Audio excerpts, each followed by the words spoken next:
और श्री गणेश का प्रसन्न हो जाना ही जीवन का दुर्भाग्य से सौभाग्य की तरफ मुड़ जाना है। ऐसे ही गुप्त और रहस्यमय स्तोत्र हम आपके लिए लेकर आते रहते हैं, इसलिए चैनल को सब्सक्राइब अवश्य कीजिएगा, वीडियो को अंत तक अवश्य देखें और वीडियो के अंत में गणेशाय नमः कमेंट करना न भूलें। आइए सुनते हैं श्री गणेश स्तवः। ओम अथ श्री गणेश स्तवः। ब्रह्म विष्णु महेशावचुः अजं निर्विकल्पं निराकारमेकं निरानन्दमद्वैतमानन्दपूर्णं परं निर्गुणं निर्विशेषं निरीहं परब्रह्मरूपं गणेशं भजेम।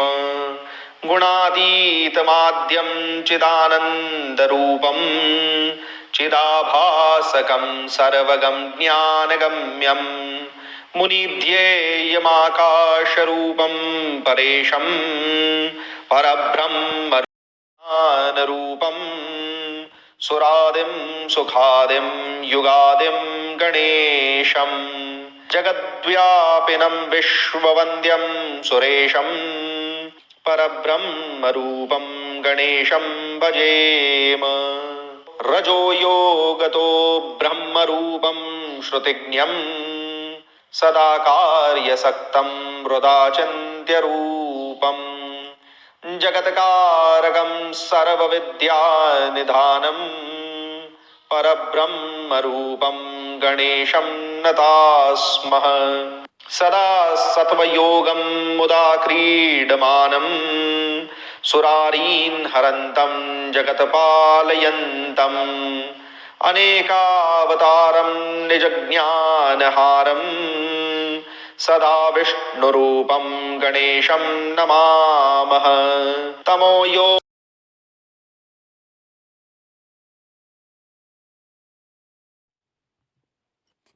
जनं बोधयन्तं सदा शर्वरूपं गणेशं नमामः।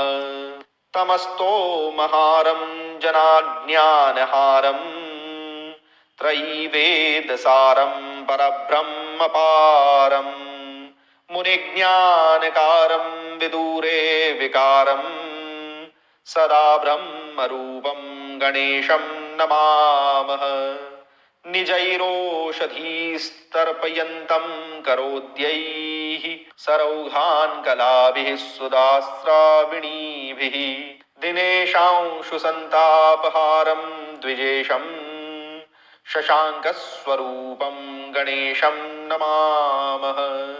प्रकाशस्वरूपं नभोवायुरूपं विकारादिहेतुं कलाकालभूतम् अनेकक्रियानेकशक्तिस्वरूपं सदा शक्तिरूपं गणेशं नमामः।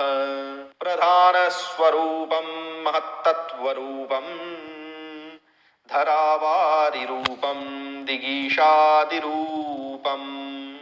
असत्सत्स्वरूपं जगद्धेतुभूतं सदा विश्वरूपं गणेशं नतास्मः। त्वदीये मनस्तापयेदङ्घ्रियुग्मे जनो विघ्नसङ्घान्न पीडां लभेत। लसत्